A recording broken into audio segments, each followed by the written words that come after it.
Decorating Pages is a podcast dedicated to taking you behind the scenes of the designs of your favorite TV shows and films. Each episode, I'll be sharing design stories from some of Hollywood's most famous sets. Interviews from set decorators, production designers, directors, and actors about creating the look of TV and film, about their design inspirations, and stories that take sets from page to screen.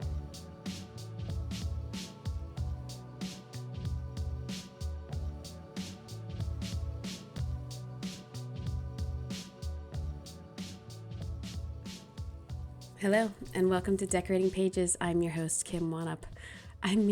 The strike ended. How about that? And then this week they vote on it. And you better get your votes in. Yay. So happy and so relieved for myself and so many other people that they came to an agreement. Fantastic job to everyone. Why this settlement couldn't have been figured out at an earlier date, I don't know. I don't know how these things go. I know that when I go to negotiate for my deals, it doesn't take this long. And I try to hold out for more money too, but it never seems to really pan out like this long. I don't know. Maybe they listened to last week's episode where I was a little panicked and thought that we might go till next year and not work. Maybe some people heard that and put it in their heads. But yeah, very happy that the strike is over. I know that some shows are starting up and running, and I think I saw, Grey's Anatomy, Abbott Elementary, Young Sheldon. Can't think of what else I saw was up and running, but we start shooting on the 20th. So I think we might be one of the first shows to actually start shooting. So I'm super excited about that. I am working on the second season of Unstable, a Netflix show starring Rob Lowe and his son John Owen Lowe. And funny little comedy. It's cute. It's a cute show. So we'll see what happens in season 2 with that. It's short too. It's only 8 episodes, which is like crazy to me. It's like I can't even unpack my desk. It's kind of crazy. But I am super glad to be working. So thankful. A lot to be thankful for Thanksgiving, and hoping the new year brings all of us lots of gigs. Let's put it that way. Let's see. What did I how about this? The new season of For All Mankind is out. How about that? And that's why you're here for this episode also, to listen to Seth Reed and I talk about the first episode and give some details about the whole season. It's a good one. And also available on YouTube. You could watch along on the Decorating Pages podcast YouTube channel. And it was so nice. I can't remember if I said this last week, but For All Mankind had a screening at the Television Academy for the first episode, and it was just awesome. I gotta say, just awesome to see it up there on the big screen. I'm not gonna lie. It gives you a little bit of chills and of just like accomplishment. And you know, if you're proud of your work and you're in this business, you have to be in awe of everything. The visual effects on the show are like unreal. And also seeing it in the theater, the sound was great because there's no sound in space. So when they do this, the exterior space scenes, you could hear a pin drop in the theater. It was kind of awesome. So, and it was also great to see a lot of people I haven't seen in almost a year because I finished in February. So it's been a while, taking a breath, and then you remember who everybody is. It's kind of, it's like a little reunion. It was great. So that was exciting. The new season is out on Apple Plus, season 4 of For All Mankind. I'm hoping to have 1 or 2 more episodes about the season. So we'll see how that goes. What else did I watch? Oh, The Killer. I think everybody watched The Killer this past weekend. David Fincher's new movie on Netflix, production designer Donald Graham Burt and set decorator Brandy Kalish, who you can listen to on this podcast in a previous episode talking about Silicon Valley. The design of it's cool. I mean, they went to like all these different locations, and I think I saw that she was in Louisiana and they're in New York and they're in Dominican Republic, and yeah, what a whirlwind that must have been. I might have to ask her about that. I don't think it's one of my favorite Fincher movies. Let's put it that way, like story-wise. But the sets are all over the place, from super high-end French chateau, or not a chateau, but like a penthouse. And then Dominican Republic relaxation awesomeness, I would call that set. This beach house that's just like phenomenal. So yeah, it looked good, but I don't think I'd ever watch it again. I would say that. What else? I mean, Sister Wives, you know what I'm watching. You know, what's fascinating little tidbit, I haven't watched The Housewives probably in a couple weeks. Like a month. That's a long time for me not to watch Housewives. I think I only watched like 2 episodes of the new New York. I'm kind of giving up on it. I could care less about OC. I like Salt Lake. That's the only one I'm watching now. And I'll probably go back to Jersey. So yeah.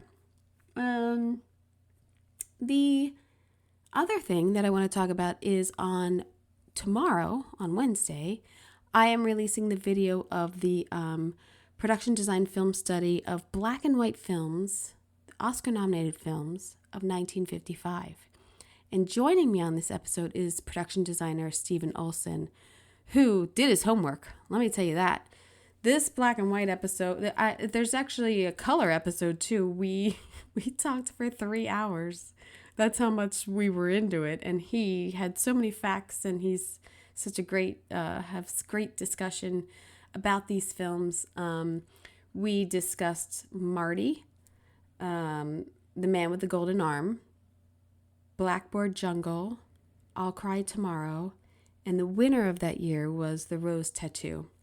And I think I had only seen Marty and The Man with the Golden Arm, but we split them up. So I did a couple here, and he did a couple of the. I guess we did 3 and 2. I did 2 color, he did 2 black and white, and 3 and 3, whatever. We split them up.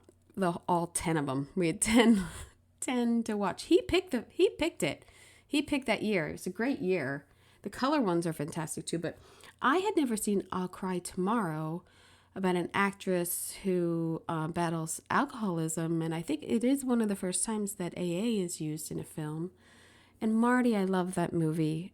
And I think we get into a real discussion, not only about the production design, but, you know, especially when watching black and white, the cinematography and the way that it's shot and these camera angles that you get, all these values of black and white. There's some really beautiful shots. So you can watch the video, and that is on YouTube, coming out in the morning. And also I'll release that podcast also on tomorrow. So check that one out. The series is doing well. Getting some great feedback. I feel really good about it. I really want to watch more movies. I'm really into this myself. I don't know. Creating another job for myself. It's awesome. Upcoming, just so you know, next week, the 5th season of Fargo starts on FX. And I have production designer Trevor Smith, and we talk about the first 4 episodes. I was lucky enough to get in advance, and I watched it in one night. Believe me, loved it. John Hamm is amazing. The sets are fantastic. There's a real nostalgic quality to it, I'd have to say. So in a couple weeks, I'll have him, and we'll talk about all 4 episodes of the upcoming season of Fargo on FX.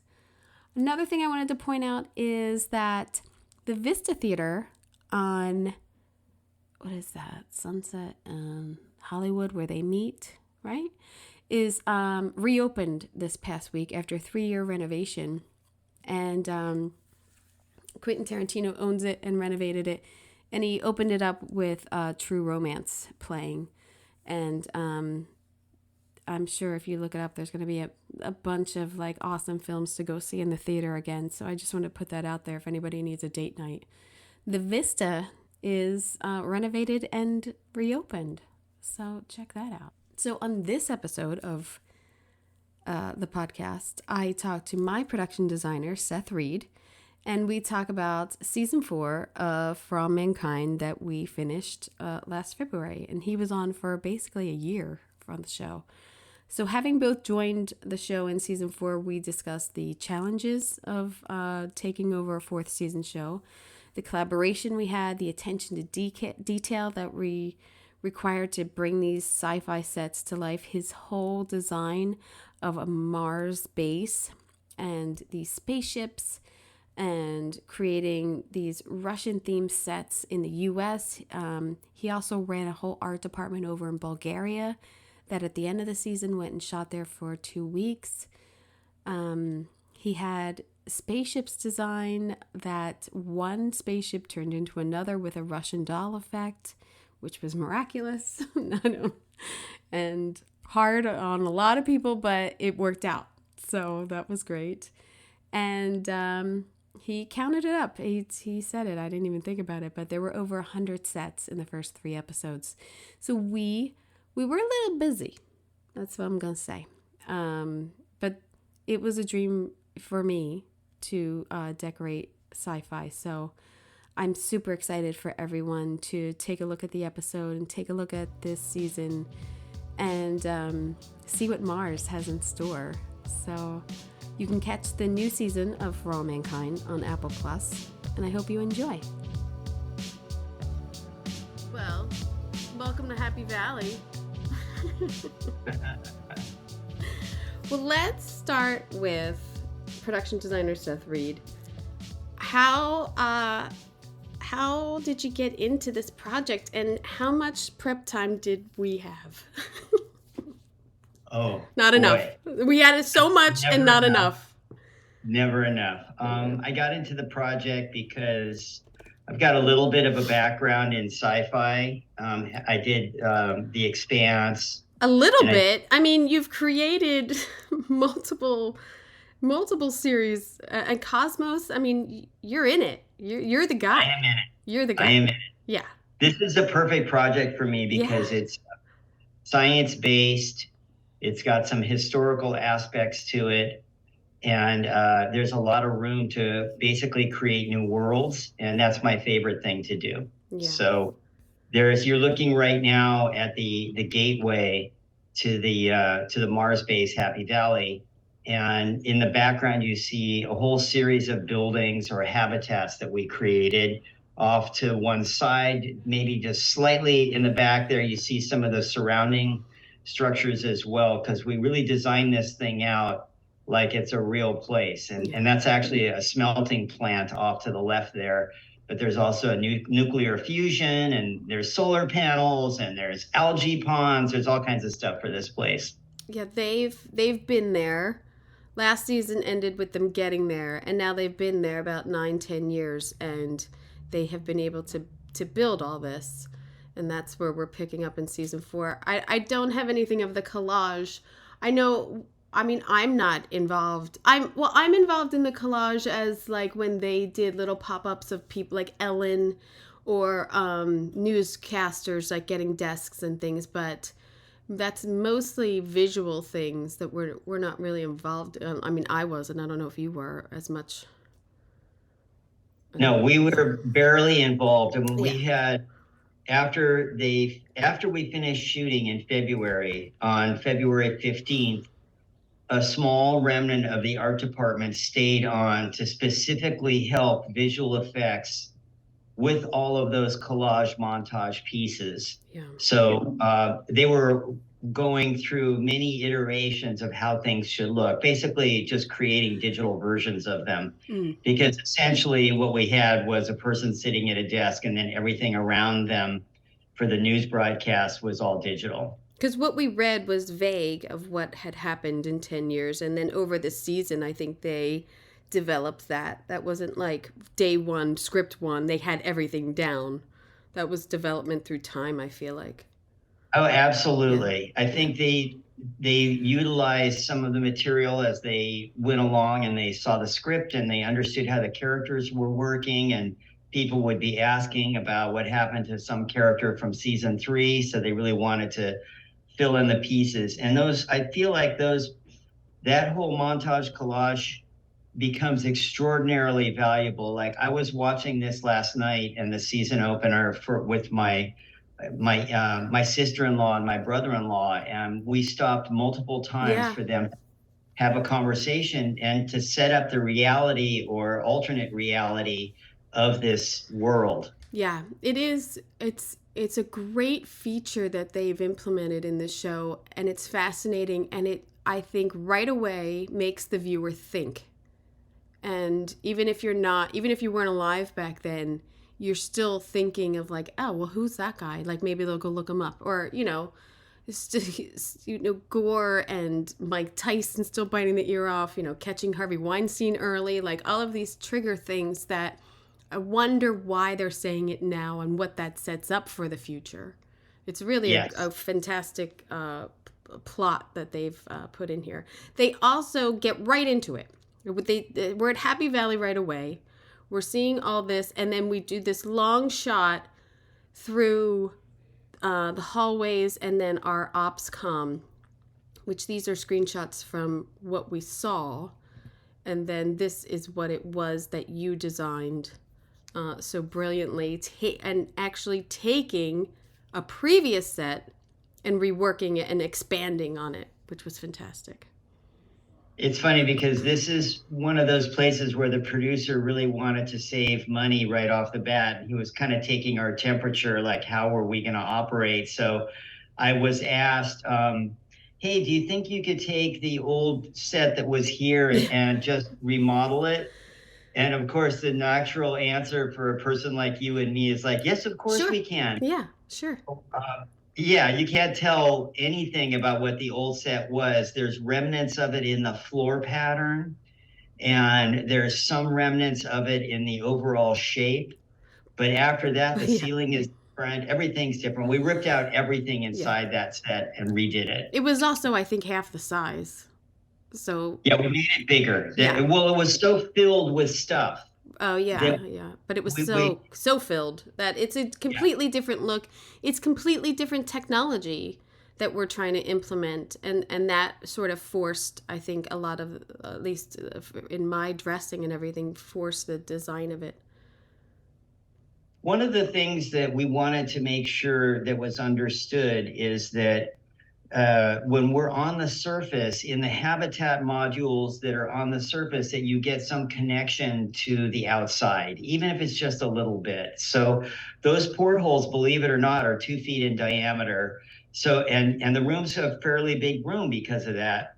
Yeah. You realize that you see a little bit of the outside, but you don't see much. And we really wanted to emphasize the few opportunities that we had, because when we're underground, which you'll see in some upcoming episodes, things are a lot different looking. Yeah, there's no windows, and then there's maybe you get a picture of a window, maybe you're sad down there in your little hole, like. But this also is the heart of the whole Happy Valley. This is where they're communicating with Earth, and this is where everything is coming in and coming out and everything. And we also tried to have the stations that you developed, which replicates the stations in Mission Control on Earth. And then Yes. For me, just trying to give each person a little personality at their point. Like, did they brought a picture up? Did they bring up a poem? Did they bring up, a picture of their house, to remember what their house looked like? Because as we learned in this episode, it's a 2-year, well, I guess, I mean, it's a 2-year gig for the people. I don't know with NASA or like our people. I'm assuming it was like a 2-year gig up there. But just little things and trying to personalize stations and it was hard because I think you and I talked a lot about, well, how much can they bring with them?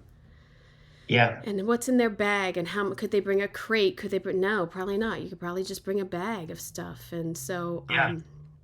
that for me, that was the thought process behind the little dressing in the areas. We also, I think this column in the center is so fantastic because you designed it so that you can see through it, even though we have a bunch of wires and everything coming through. So it gives opportunity for such great shots in the room of as a flow when they follow people. Yeah, I mean, for us, I mean, it's basically a circular space. It's actually, I think, an octagonal space, but for us to have a thing to move all the way around and to get different angles of people, have a moving camera, I think that was a really big plus. And Yeah. we worked on this with both of the cinematographers. In fact, one of them originally, this whole central column is supposed to come apart and lift up out of the way. We never did that, but it's capable of doing that. So, Yeah, that would have been cool. I don't know why. yeah. I don't know. We didn't get to it. Not enough time. There's a trick here, Oh. which I think you succeeded in helping us with, and it would work. It would be the same inside the spaceship, the Ranger and stuff, which is you don't want to be so much of a slave to technology that you don't allow personality to come through and some sense of uniqueness. So it's easy to look at all of these instruments and stuff and just kind of like look right past them and go like, okay, another sci-fi environment. And the trick is to create a sense of uniqueness and specialness in each of these spaces. And that comes at several levels. One of them is just the architecture of the space, but another one of those is in the details and the personality that we can all bring through. Well, I think in watching this, because we did it so long ago, and then watching it, when I saw it, my one of my first reactions was, ugh, I shouldn't have put post-its there. Like that was like I just beat myself down on like every scene something. But I'm glad that there's still paper, like that they still use things in that sense, Yeah. and it's not just technology, because the conversation and what that holds on to is we can't push it too far because the show Correct. still has places to go down a decade or so. So that was the other thing, that we didn't want to eradicate all paper or and just rely on technology. Like we're still in that combination mode. Absolutely. I mean, it gets too slick, and you see this all the time in sci-fi. People don't know where to draw the line. So Yeah. I'm very happy. You never saw me objecting to post-its or little things taped on. And I mean, you're visualizing in your head, you're like, okay, so they flew those post-its No. 145 million miles. So those are really valuable post-its. But no, honestly, that's the stuff we need. Yeah. It's just another layer, and it's part of telling the story that we're not all digital yet. So yeah. But, um, our spaceship, which we actually, I think actually the bottom one, oh no, they're both of the same. The spaceship had a lot of play in this first episode, which was great. Yes. A lot of Yeah. play. It's One. Yeah. very intricate. Now, what people don't know is that this ship is actually two ships in one that you developed and designed. And everyone from grips and lighting and set deck worked to flip them back and forth a couple times during the season. And you can, in future episodes, you cannot tell that it's the same spaceship. It's fantastic. It's truly fantastic, your design. Thank you. I'll say that, as with all shows, especially in TV, you run up against time constraints and money constraints. So the only way that we were able to get our way and have two spaceships, because this is both Ranger One and the Hopper, was to do what I call the Russian doll concept. Mm-hmm. So, and we did that. We had a good construction team, Bobby Mara and his gang, and they actually allowed for our design where the ceiling lifts away and exposes another ceiling, and then the window ports and the consoles, they roll out and new stuff comes in. So it was tricky to get this done. This again there's a lot of blinking lights, which, by the way, these are based on the NASA spaceship, the Starliner. So that's where those blinking lights come from in terms of the design. But it's also filled out with a lot of references that come straight out of all the research that all of us Yeah. did. You did, we did, all the netting and all of the bags attached to the ceiling, all of the pockets on the seats and how the seats contain. There's a lot of paper here, by the way, too, using Velcro and every possible technique. So a lot of references here. Yeah. So, I mean, I'm still following NASA and ISS and still fascinated by all of uh, everything that we research because I always say that's one of the best parts of this job is diving into something so deep that you would have never thought that you would, think about for more than 5 minutes. So it's, I love, absolutely love the research. We had a lot of problems with chairs, let's be honest. Let's be And real. it got, it's hard because you don't want it to look too automotive and you don't want it to look too spacey. Like there's a fine line between these chairs and I think too there were things in early scripts and everything where the chairs moved down and they would go flat, and so we tried to accommodate that. And then when that sort of goes away, then you kind of start over. And then so the chairs were like a last minute thing. I'm not gonna say like you think you have months of prep time, and then some things just come down to like the last minute. And so the development of these chairs, and they still have to move in and out because, and like this previous one, they're in big suits. And so you have to accommodate for that also, but they have to be able to reach the motherboard there and everything. So I had a little trouble with with chairs. I'm not gonna lie, but First of all, that's not entirely your fault. I mean, I steered you in that direction because we were steered. We were steered in that direction. Yeah, maybe we were both steered that way. I mean, Yeah. honestly, in real life, the chair right now, these chairs are not designed really for gravitational pull or the pressure of a rocket moving. And I think that that's where I know I got a little messed up because we have a sort of facing forward rocket ship here. We don't have a rocket where in the classic form, people are laying back and the rocket launches. And that's Right. I think that's our own confusion, my confusion. We do have a rocket that takes off from the surface of Mars and goes up to the orbiting space station. And we do have this rocket, which is different. This is always only in space, this particular ship.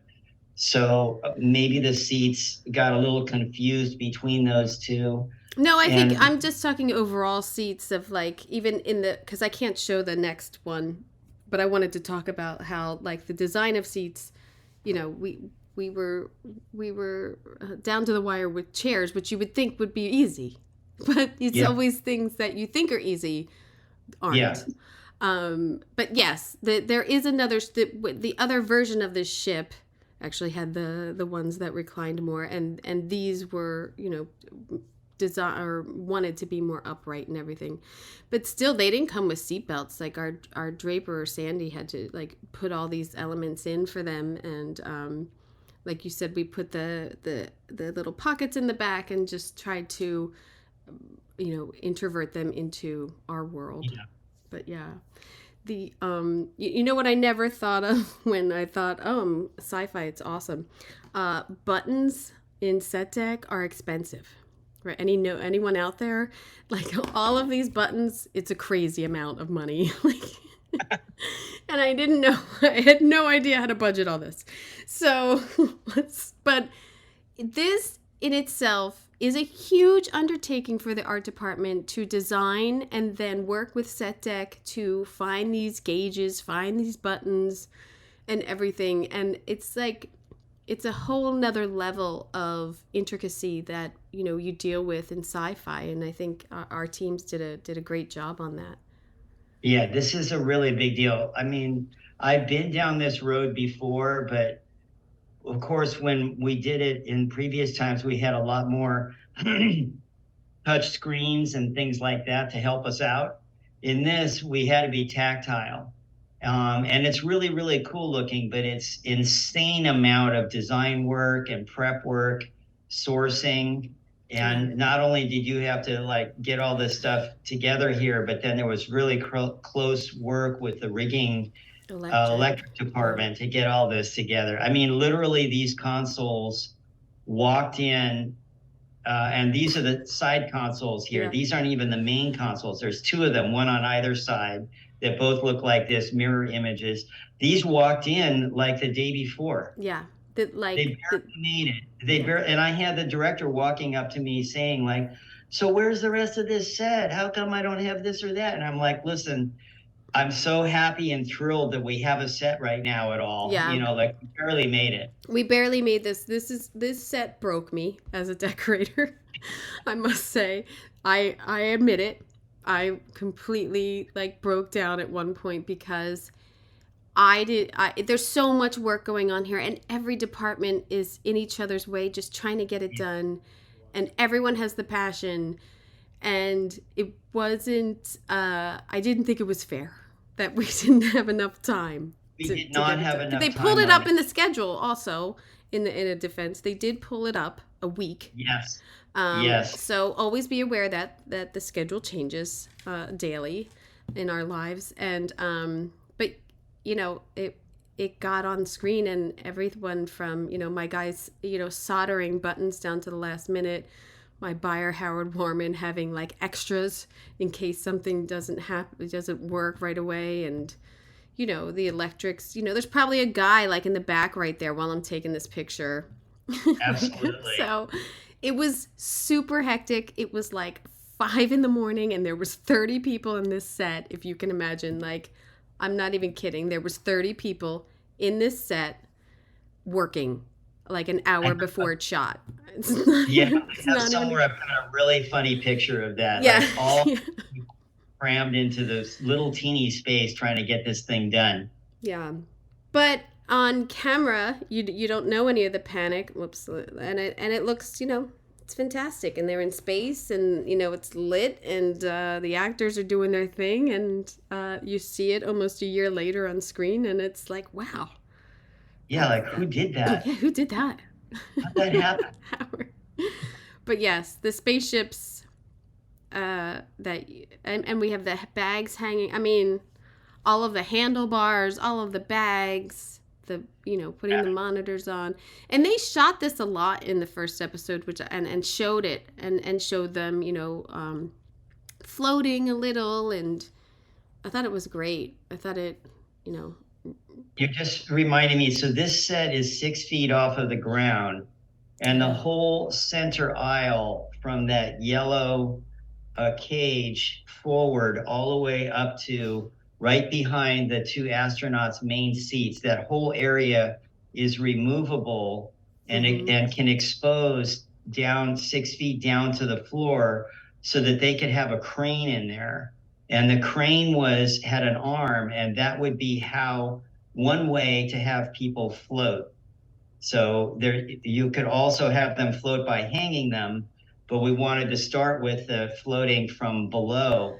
So, and then of course the ceiling removes as well. Right. So we had a lot of pick points, a lot of ways to move people around. And that was another thing, like, we needed to have the set ready so that the actors could rehearse floating, and stunts could be there and figure out their world and everything, and so you're kind of like, we have to have it done by when, for who? Like, it's like, no, they have to wait, we're not done. But it's just so funny too, because on my end I get the questions from the showrunners or the producers, or the directors saying like, why isn't this ready, or where did you remember to do such and such? And I'm always like, I have to step away sometimes and just be patient and have a moment, because there's so many things happening at once and we're in such a rush to get it all done. Yeah. And every department is. And that's a real, that's a stress point in this industry of like, we know it's got to get done, and it's got to look great, and everybody wants their turn in the set. And I can't do all those bags on the ceiling till electrics gets out of my way, or I can't put them up until they rehearse their stunts, or they didn't want the bag in the center when they were there because they'll just go around it anyway, or and then that holds up other departments, because I'm not done or whatever. And it was this was very stressful for me, this, just because I knew you just want to get it done and then be able to tweak. And we never got to that. It was like we got it done and then they shot it, and there was no tweaking time. So that was so hard as a decorator, that you don't have that extra. I don't care if it was a half a day or whatever. And Absolutely. For me too, as a designer, yeah. I want to have some time to just sit on the set. Yeah. And sit in one corner of the set, literally in a chair, and stare at it and think about it and try to wonder what pieces and parts are there, and it's hard. You're just rushing the whole way through. Yeah. And look at the design. I mean, the intricacy of like the cabinets, and some of them opened, and then that the piece in the center you have as like a light source, and it's a map, like you can look through opaque maps on top, and there's a ton of detail in here that they get to later in the season too, but it's a lot. It's a wonderful set, and you gave them movement, you gave them depth, and yeah. They have a lot of depth. Yeah, a lot of depth. Beautiful. So here's the huge part of the whole episode, is mostly, what happens when they catch this meteor, and then, we built that piece there for the actors to hold on to, and then it's surrounded by green screen, and then. So, I mean, I never knew exactly what it was going to be. I've seen your illustrations and everything, but when you see it in the episode and they're moving around and spaces behind them and everything, it's like, wow, that is fantastic. That is something. They're just shooting a truss piece, like a 20-foot truss piece, on a stage that has black all the way around it. Yeah. And you're wondering how all this goes together. Yeah. I mean, going down and watching them film this, and the actors are sort of hanging and moving, and they're on wires and everything. It was awesome to see, because it's just huge space, huge soundstage that we had for Mars, just the surface and everything, and later scenes and with a lot more surface and rocks and everything. But this was fantastic. To see all put together. I thought it was just, I mean, you had to work so intricately with special effects and showing them your illustrations and visual effects. I mean, making sure you're on the same page with visual effects in a show like this is super key. I think it's interesting, because we were developing a relationship with them all along. And for a long time, visual effects was really overwhelmed with just taking care of season 3. Right. So a lot of our designs progressed very far down the road before visual effects got involved. But when they finally did get involved, and they became very demanding very quickly, we need this, we need this, we need this. I have to say, I'm so proud of the gigantic, incredible team that we had in our department, that were able to generate hardcore information to give to them. So they didn't only get beautiful pictures and illustrations. And by the way, our illustration looks exactly like what was shot here. But the visual effects got really detailed material, which later we've developed a technique now where we can take that same detailed material we give to them, and through a much, much simpler process, they could, if they want to, and I'm hoping that this happens next season, they could take that material that we give them and directly turn it into the visual effects Oh, sets. that's fantastic. That's a Yeah, huge so we're step. really hoping to do this. Well, yeah. I mean, the communication daily of well, we're developing this or we're changing this, because they have to work so long in post on this, that we really were like, when I started, they only, I think I watched the whole season 3 before it aired, but I think the last 4 episodes didn't have special effects or visual effects in them yet.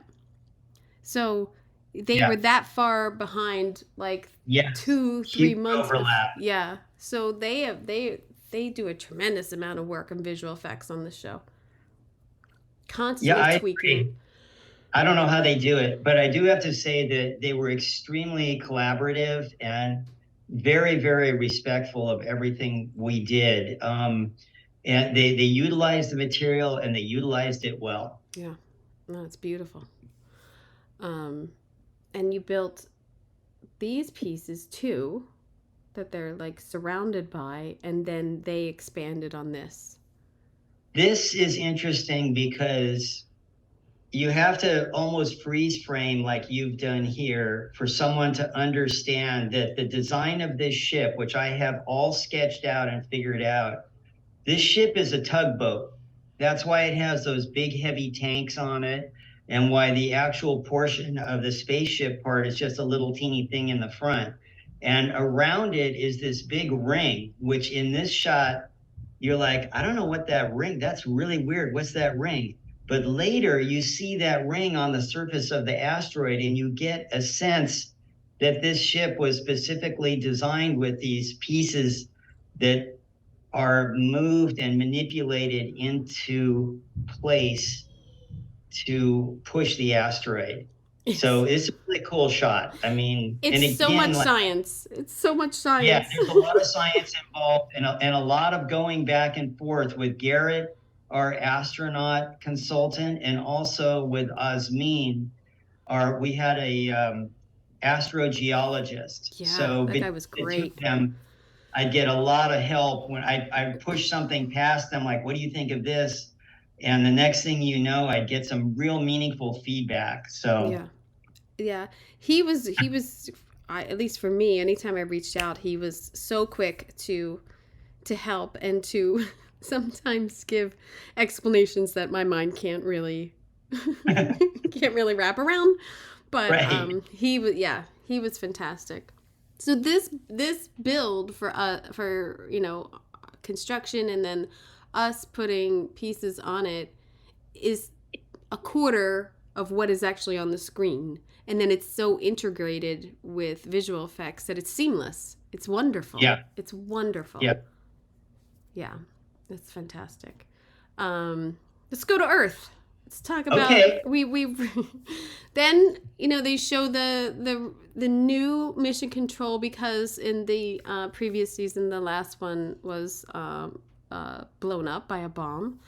So this revamp of mission control that you achieved here, I think, pushes the technology, but again, like with space, we're still early 2000s, and we're still in that world also. But you you you elevated the stations of the people working in each spectrum of NASA, and gave them more tablets or more screens, but they're still tactile, working on paper and everything, which we show with how you designed that we could put paper on the backs of these desks, and they still had their binders and things like that. So I think it's a wonderful integration of the time of what you got here.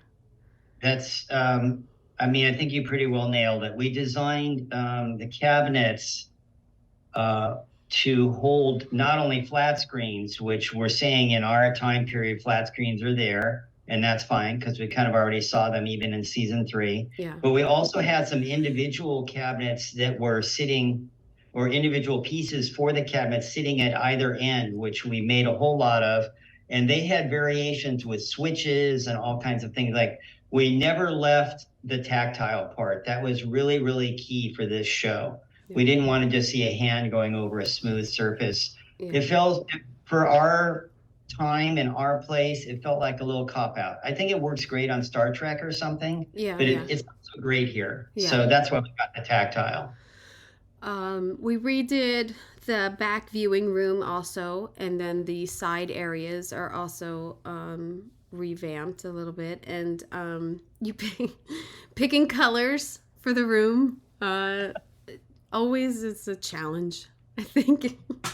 Because, like, here's the thing, that when we saw this on the show, they really had a lot of atmosphere in there, like smoke and everything, which gave it a nice level of, like, I don't know. I feel like I wouldn't have put smoke in there considering the last episode it blew up.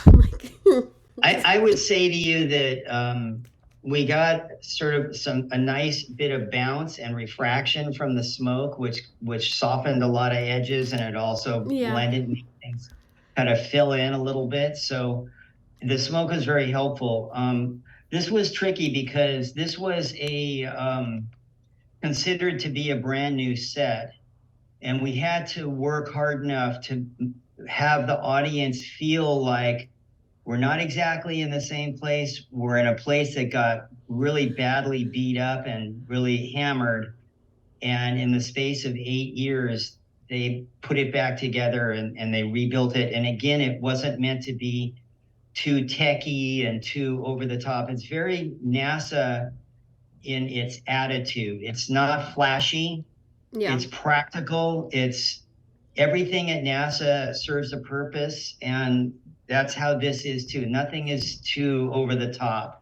And that even extends to the color palette, because as much as I love blue, and blue is my favorite color, the blue only really is brought out more than anything by the lighting and the color timing that they did, and even what's up on the screens there.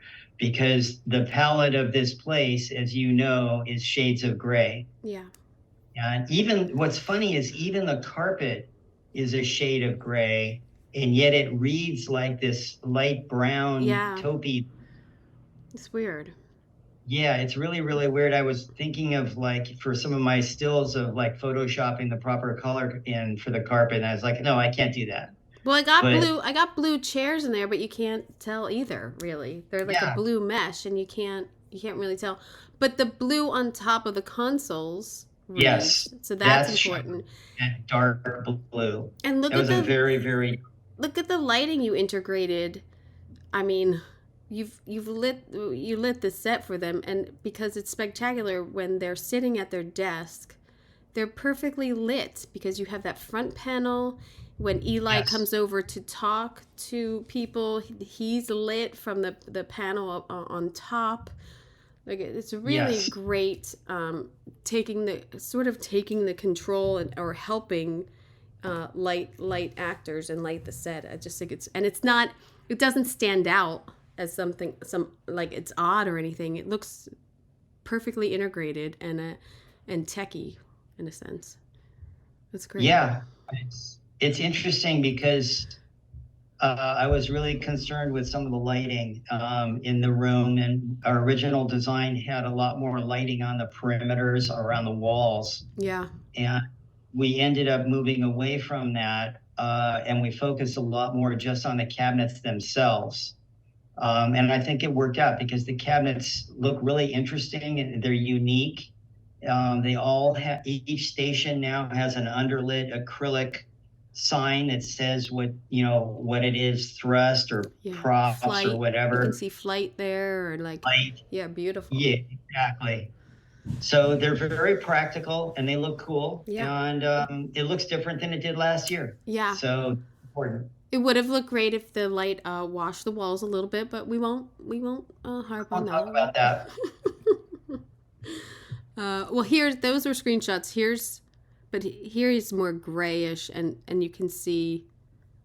Well, you can't. It looks. It's just you can't see the blue at all in the carpet either. It's crazy. Yeah. You can see the slightly different shades of gray in the wall panels. Yeah. We have an alternating pattern. Um, and it's funny because the cabinets have that. The cabinets, you can see how extreme we've made the design for the cabinets now, how they have a hollow area to hold the flat screens and then a wide, long counter in front of that. Because they still need a workspace. We also had a tremendous amount of wires underneath that we had to. Well, there's like you can lay wire on a piece down there, and that little panel covers kind of the mess of it because I don't. There's a lot. There's a lot of times like I don't mind wires like because it's realistic and it gives it some some body in there. But on Yes. the floor, it didn't. You had to make it look nice underneath the desk, or it would have been like a rat's nest. So I was glad that we had that little privacy panel there to kind of disguise what was going on. That it worked out great for us. And again, I just want to say, like, your people like Dave and Dimitri and Mark, I mean, you had a really Oh, thoughtful group fantastic! of set dressers. Of course, Patrick, your lead man. I mean, these guys were very organized and they really understood right away what was going to be needed here. Like it just, I remember so many times I'd see Dave on the phone. He's like calling for reinforcements on Yeah. something, asking for some very, very good managerial style, Yeah. in that little group. The guys were fantastic. Everything from like, oh, where's we need more exit signs, or we need this, and having a couple of guys, Mark and Rick, who had been on the show previously, really helped us because we were new, and they kind of knew where some bones were buried and some conversations of previous dressing, and they like this, or I don't think we ever did that, things like that we would get into discussion. So this type of set is fun too because you can give set dressers direction and then they go in, you provide all the dressing and they go in and they have fun with it. Like they're writing the post-its. Like Mark was sitting there writing like intricate post-its for people, like for flight pattern, for ops, for everything. Like we really tried to specialize each section there, and the guys did a fantastic job. But yeah, wonderful. And we should say those huge screens are projected. There's a huge projection in the back that projects up to these screens. It's crazy. Yeah. It takes a lot of space, a lot of stage space in the back for these screens. But yeah, no, I think the revamp. I think it shot very well. I think it looked great. And then we go to Russia. Margot's apartment. Poor Margot's in the cold in her bedroom. Yeah. Now we tried to match the bedroom that you saw at the end of season 3. So we had that. To try to get all the pieces back together and everything, and they tried to recreate exactly the scene. Everything's kind of mute, dark colors. The wall tone that you gave her in her apartment. It's depressing, but they gave her an apartment. They gave her a place to stay. They didn't put her in a cell or something, so that was nice. Yeah. And, no, I mean, what happens to Margot is really typical in real life of real defectors like Philby and others that ended up in Moscow. They just tuck them in a corner basically and ignore them. And Margot, of course, is going to bust out of that because she's so important, such an amazing character, such an amazing person. But we had to kind of figure out how to make this place look a little bit drab and musty, but also give aspects of her personality, her interest in literature, her interest in science. So you see different pieces and parts. Obviously, her interest in music left over from last season. All of these things, of course, she's got a CRT TV. We're in Russia now, so technology is a little further back. We didn't really get that much into her kitchen, but her kitchen Yeah. had a lot of great personality that was developed based on some really great research that we had. And maybe a little secret to just tell you is that the only way we could afford to do this set, Yeah.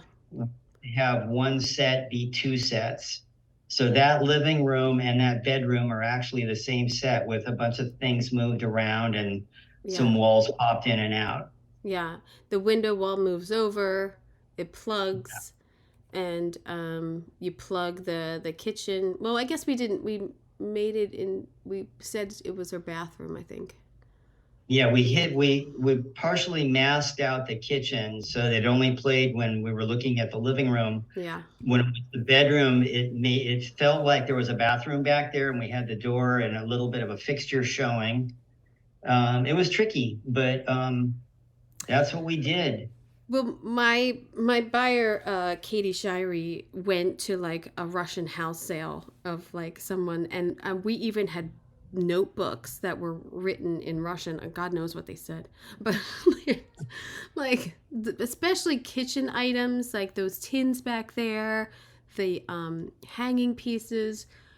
She did a phenomenal job, like deep diving into like Russian living, and we got Russian products and food, and again we put in, you know, she loves to read, she plays the piano. I was really wanted a piano in there, so I'm happy everybody went for it.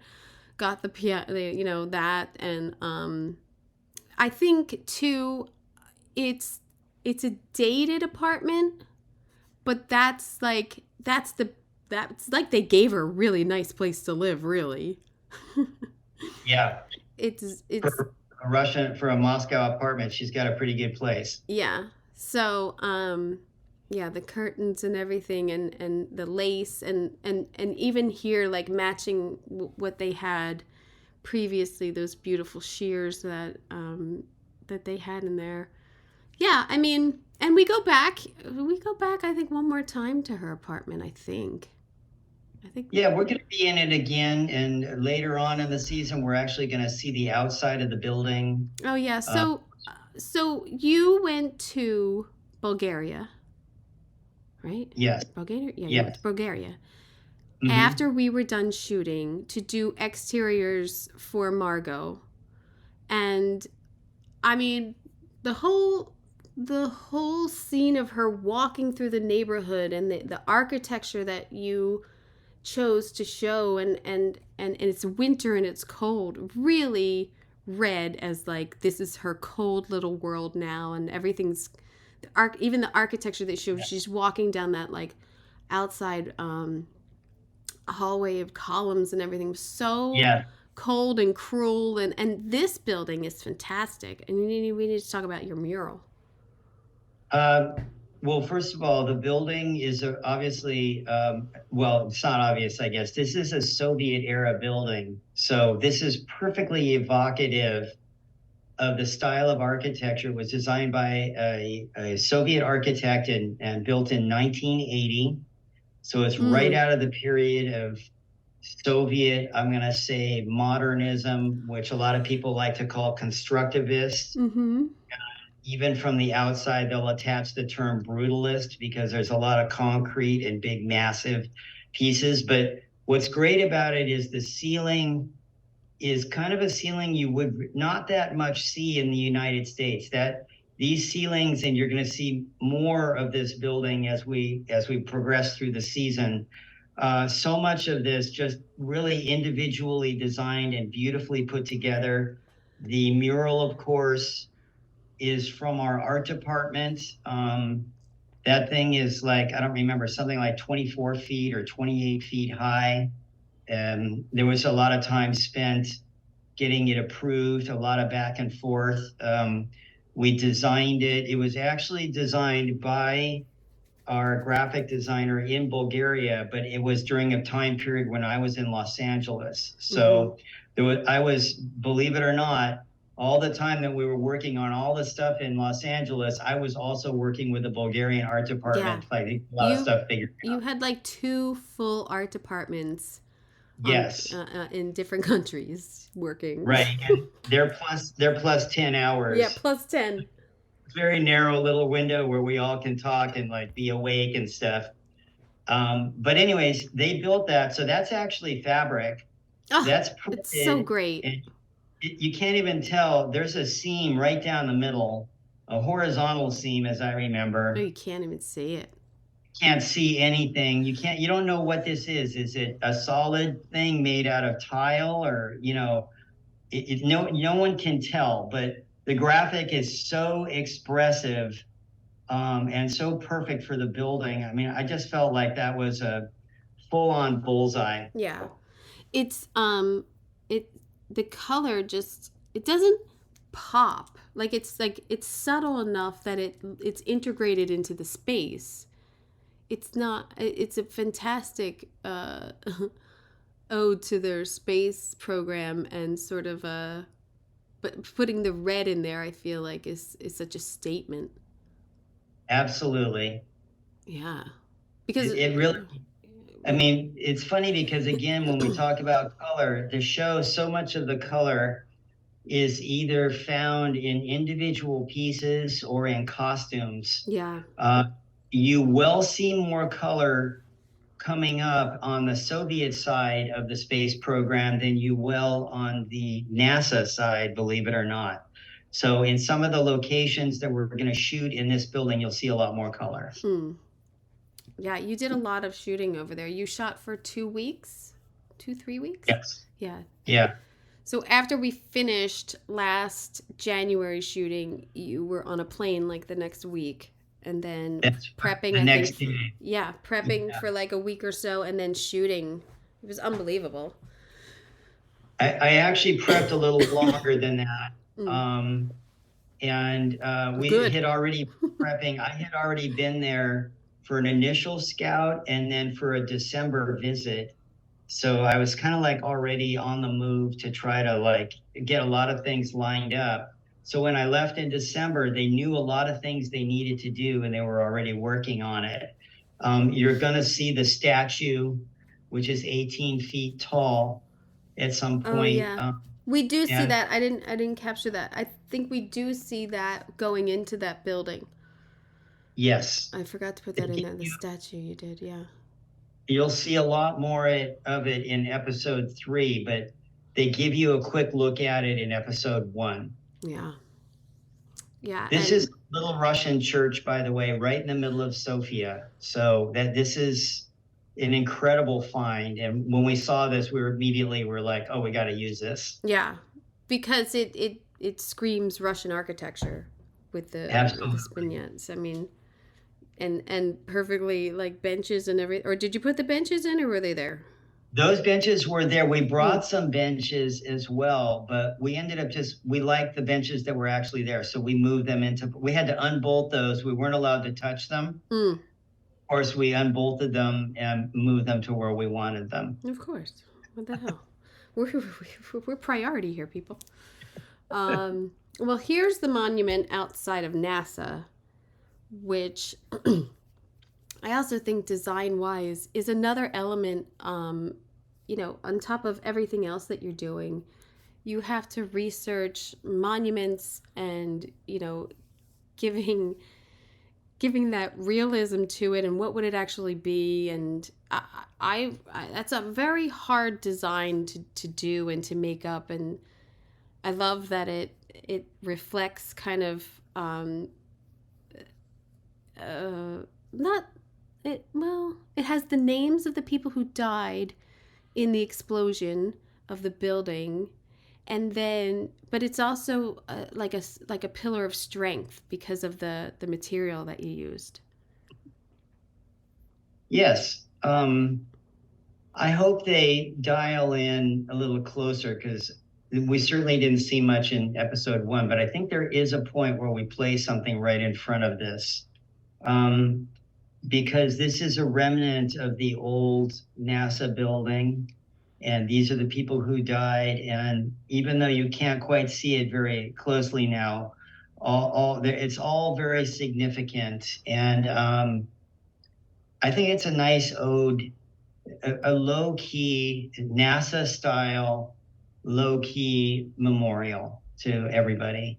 Well, I think they do zero in on Margot's name. Eventually they do. Not in episode Well, one yeah, though. because Leda's out there at another Yes. scene, and I think that's when they do it. Right. Um, and we also had a wonderful new character, Hobbs, to decorate for, and he becomes the head of NASA. And it's a state issued building that you're designing. So then it becomes more about like what would he have in his office, and he's kind of a showboat, and he's kind of a he headed Mm-hmm. up Chrysler, I think it was, right? And so Mm-hmm. there was a lot of elements to throw in for dressing for me. Like it was like the first electric car or hydro Mm-hmm. car. So we had a Yeah, first model car. of that built in the background, which you'll see later. But then, spaceship programs that he was a part of, he's got Danielle's boots, and that was a huge sort of discussion and Yep. undertaking with not really like what are the boots or where are they or anything. It was how much dirt to put on the boots from Mars. That kind of discussions that you think you're never going to have.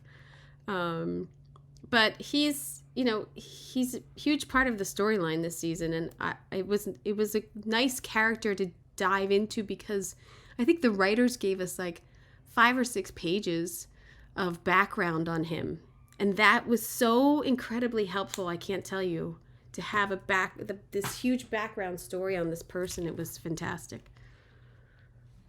Yeah, I But yeah, mean, he's full of character. He's a really interesting character in the show. And you go in his office and you see all kinds of pieces and parts. I mean, this is one oh, angle, yeah, but another angle is them sitting on the couch. I think we moved the couch around, yeah, finally get the right place for the couch to be in the right environment. And we frame the couch with personal effects on either side to, again, put Danielle into his environment and sort of strengthen the placement of who Eli Hobbs really is. yeah. And it made him work. He's a very good actor, very good character, and made their relationship. I felt like the conversation between the two of them was a pivotal moment in the show. Yeah, I do. I I like this office better seeing it on the show than I did seeing it in real life. If that makes sense. No, Because it totally makes because sense. sometimes I you're me too. like you're decorating things and you're seeing it as a whole, and you're like, this Yeah. doesn't make sense over here, or this is too big, or but when they shoot it, a lot of times they don't give us a wide or whatever, and you are seeing like, oh, that was good that I had that spaceship model back there, like you could see that, or later when he's at his desk, hopefully you see the car more or things like that. So I actually think it shot better than what I felt the room was. If that makes sense. So, I mean, this set was really about the details. And it's funny because usually as a designer, I want to see a master shot. I want to see the whole set. I certainly felt that way about some of the sets on Mars. But this particular set, I really love like your lower right photograph that shows Danielle's boots. It shows the book. It like all these pieces, and what's on his desk, by the way, is the same way. There's a lot, and in the bookcases around. So there's a Yeah. lot of details to key in on. I think that's the way to cover Yeah. him and Yeah. this set. My buyer, Katie Shirey, also, this was one of her sets too. Very intricate in detail. And yeah, I think it played really well. Another thing that you and I were very adamant about was getting new photos in the hallways and using some of the new photos that have only been discovered Yes. in the last year, which I think Yes. brings another level to that. And I should say the picture with Danielle on the left, that picture is actually made by a fan, and one of the showrunners saw it and loved it, and we got permission from this like college kid to use his piece, and they played off of it wonderfully. She's looking at it because that's her ship, that's Sojourner, I believe, and they come off of that. It just opens up this hallway of this, really bright art on the walls in the hallway, which I really liked. With the James Webb, right? With the James Webb. Yeah. That's James Webb, and then that's our Hopper. Yeah, and then our Hopper in the back. They had a little of everything. It was really well done. Yeah. And it was a nice little moment there. And then at the end of the episode, we're in the astronauts' quarters, and this is Ed's room. And a lot of discussion of what exactly would be in here. I don't actually think this is complete. Maybe we put some more pictures up as he went up on the side. Oh, we put the vent in. But what would he have with him? They do that great little montage at the end of all his old pictures that he brought with him. We did, my buyer, Ashley Rice, who did most of the space sets, she got the Matchbox cars that he drove in previous seasons that he would bring up there because he had a thing for cars. Oh, that's great. Or other hats that he's worn, and he was in the naval pieces. And so we only had a little bit of space to get that character in. What books did he bring with him? And he barely has paperwork because Ed's not doing paperwork at this point, we felt. But the design of this is so fantastic with that window that you designed to bring in the red. You could see a guy out there, which is really funny. Yeah, a guy out there working. Yeah, but can you talk about what elements you knew you needed in the room, and then how you got to this? Sure. First of all, you'll see on the pattern of the walls is kind of reflected in that floor diagram. And as we probably know, like in space, nothing is going to be square. Certainly not on Mars either, because the atmosphere on Mars is just very less than 1% of what it is on Earth. So what it means is that everything has to be like a pressure vessel. Everything has to be able to resist the enormous difference in pressure between inside and outside. So this is not, you'll see round or curved spaces, and you'll see hexagonal or octagonal spaces for that reason. And again, we're adhering to the idea that we get a little bit of the luxury of seeing out a window, which you wouldn't get to have if you were underground. But we're really very much about protecting against radiation.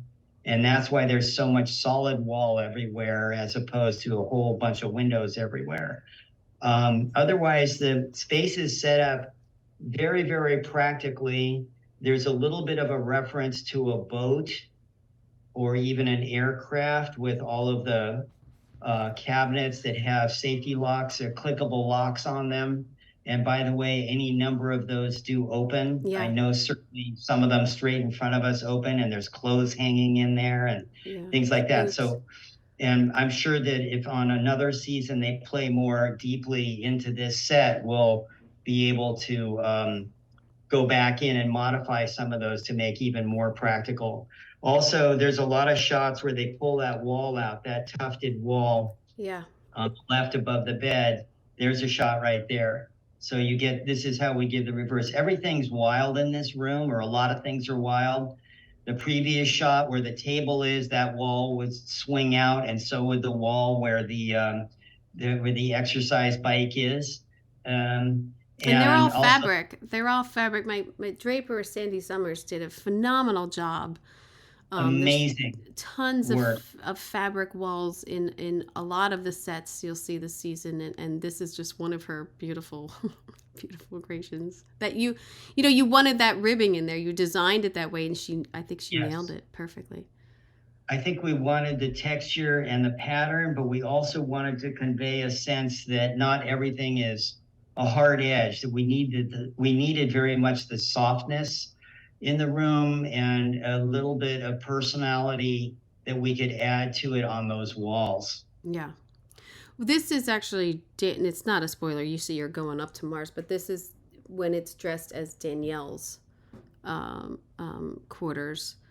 So it's, we went back and forth with chairs, a lot of chair, and what would they have, and it's a minimal amount because what are they actually bringing up there? Do some people have like a lounge chair? Do some people exercise?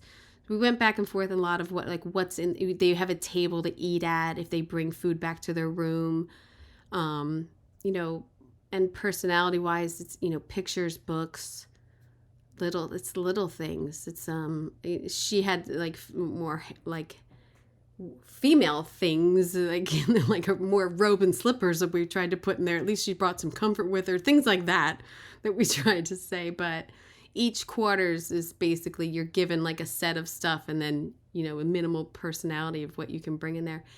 So we had I think Ashley Rice also deep dived into Danielle's background of what has she been doing for the last 10 years since she retired. And it was a lot of traveling, and we thought maybe she did the state parks, or the national parks. So we had a lot of those little pieces in there and photographs. But it's fun in a sense of, okay, we have budgetary wise and space wise on set. We built one astronauts quarters, and now how can we make it look different for the different characters? It's because that's what it would be. They would all be the same. Yeah, it's modular. Yeah. It's all a series of matching pieces that are made. And part of the question was, in a greater sense, what got fabricated here on Mars and what got brought up from Earth. And there's a little bit of a trade-off where you kind of can recognize that, and you do know that some spaces are custom spaces, like the entry port, which we're going to see in upcoming episodes. Yeah. So, this module could have been either way. This could have been prefabricated pieces that are shipped up as a kit of parts, or this could have been fabricated in their factory smelting plant that they have here. Yeah, I mean, there's so many things you have to think about in well, how did they get this, or why would they have this, and things like that. So we think a lot about that, and you wake up in the middle of the night thinking about it. What was your favorite set this season? Oh my gosh, that is really a hard one. I know. It is hard. There's so many sets. First of all, I just have to say, in the first 3 episodes, we had almost 150 sets. Yeah. And I'm not saying like those are recycled sets from last year. These are 97%, 97%, and 100% new sets. So for the first 3 episodes. So we had a vast quantity. I would have to say probably the Russian doll spaceship is my favorite because it was cleverly done and assembled in concept as well as execution. And so I loved it for that.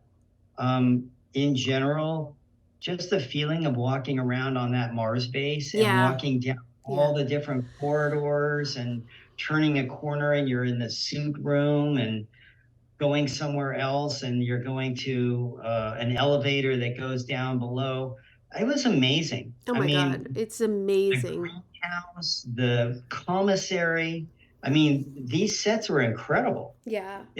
So, I mean, I know I'm like patting myself on the back maybe, or us, but no, I don't care. Pat me. I don't know how we pulled it off. Yeah. Honestly. I mean, I'd have to say mine is the repair room, which I think they're only in like maybe twice, but there was such a level, and everyone sort of got into it. The dressers, the buyer, Ashley Rice, everyone sort of got into where will they solder this over here, and asking wardrobe for extra pieces, and the art department providing the specific kind of hooks that they would use to hang things and helmets, and it's a tiny little room, but I felt like I reached a level of detail in there that I really enjoyed.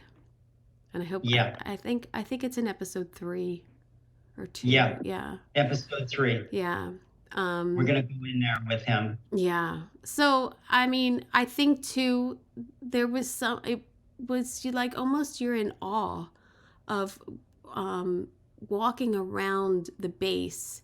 And then we have other levels. You designed like 2 other levels to this base, and you can walk and talk for miles down there and up here and everywhere. Like it was an amazing thing. What did we have? 4 stages? We have 4 stages. 4 That's stages right. Packed of. Yeah, all of them packed. Yeah, all of them filled. Yeah. And yeah. It was very special, and seeing it all lit, and it was just great. It was and I brought my little boys. They were like, they still talk about the spaceship, so it's fantastic. Well, I'm glad we got to talk about our work. This is great. Really fantastic. I'd like to do this again. We should talk on another episode as well. We should do the finale. That's big. Yeah. It's a big finale. Yeah. Well, the finale will show a lot of the sub-level. Yeah. And that could be great. But we could also throw in anything that came up, the commissary. So last week when we had the screening at the Television Academy, it was the first time I had seen the episode put together. Seth had previously seen the episode, I think once or twice. They had sent him things to look at. And then I watched it Friday night, and we recorded last Saturday. And I watch it, and I think, God, it gives me a little like PTSD of like, oh, I remember that, and that looked like shit. And wow, that really looked great. And I wish I did this, but I'm glad I did that. So there's so much that like goes through your mind in design and decorating when you watch it all put together. It's really something. It's really special. I don't know if I can really verbalize how happy it can make you, and crazy and mad and joyful. It's like, yeah, I don't know. But just now, talking over every set with him and looking back at what we did and what he designed, and it's great. It's fantastic. I mean, again, the visual effects that he, designed with the illustrators, amazing. It's amazing what we can accomplish in this industry, and to push design forward. I think it's incredible. So I hope you check it out, even if it's just to look at his spaceship designs and like all the space stuff that we did, and Mars. Episode 2, there's way more Mars base. You get walkthroughs of the entry port, and I think they're in the cafeteria, and the changing room, the repair room, Danielle's cabin. There's so many more sets on Mars for you to see. I'm excited to get some feedback on that. So yeah, it was fun. It was really fun to reminisce about our little journey. Again, tomorrow, production design film study 1955 black and white films with production designer Stephen Olson. And you can check that out on the YouTube page, at Decorating Pages YouTube page. You can check out this episode on YouTube and watch along as we talk and visually see what we're talking about if you didn't see the episode.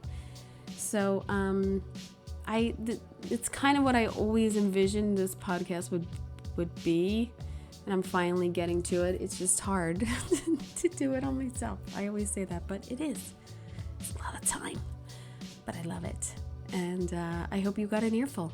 I'm Kim Wanup for Decorating Pages.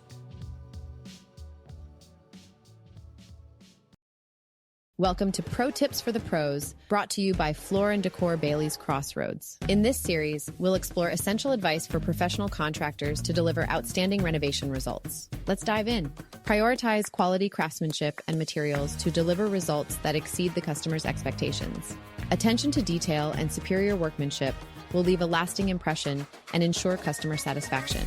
Thank you for joining us for this pro tip on planning thorough renovations. Stay tuned for more expert advice brought to you by Floor & Decor Bailey's Crossroads. A lot of people tolerate ordinary. Ordinary bathrooms, kitchens, entryways. Well, not on your watch. If you're a pro, you've got a new partner in town. Floor & Decor. From tile to wood to stone, Floor & Decor has more styles and job lot quantities of Schluter, Mapei, Laticrete, and other brands pros trust. Come see a whole new way to wow with Floor & Decor. Coming soon to Bailey's Crossroads.